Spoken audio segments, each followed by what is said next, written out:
Музыка и бокс, а что их объединяет? По нашей версии – кино. Фильм «Мистер Нокаут» продолжает собирать зрителей в российских кинозалах. Над созданием саундтрека работал чебоксарский композитор. А плоды трудов всей команды картины оценили легенды чувашского бокса.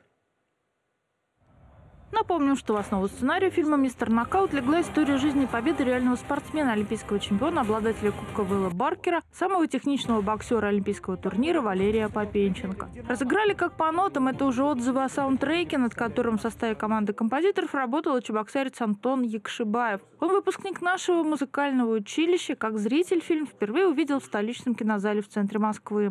Фильм понравился, потому что хороший монтаж, то есть прекрасно вообще картинка выглядит, динамично все. История, в общем-то, тоже довольно простая, понятная и интересная, то есть она захватывает. И если на премьере в Москве в зале были звезды кино, в Чебоксарах собрались звезды спорта. Эти зрители тоже носят гордый титул королей ринга. А история восхождения когда-то родилась из мальчишеской мечты быть как герой фильма, который в ту пору был реальным человеком и кумиром для мальчишек. Конечно, очень приятно, что фильм сняли про величайшего боксера нашей страны, Валерия Попенченко. Ну и когда я был маленьким, юношей, да, то очень много о нем слышал. И мне тоже хотелось быть похожим на него. Специально взял сына посмотреть замечательный фильм с прекрасной компанией нашей, вместе с боксерами.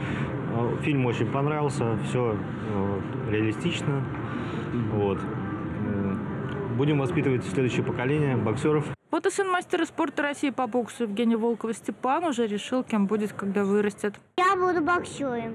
Анна Филиппова, Вячеслав Ильин, Святослав Петров, Вести Чувашия.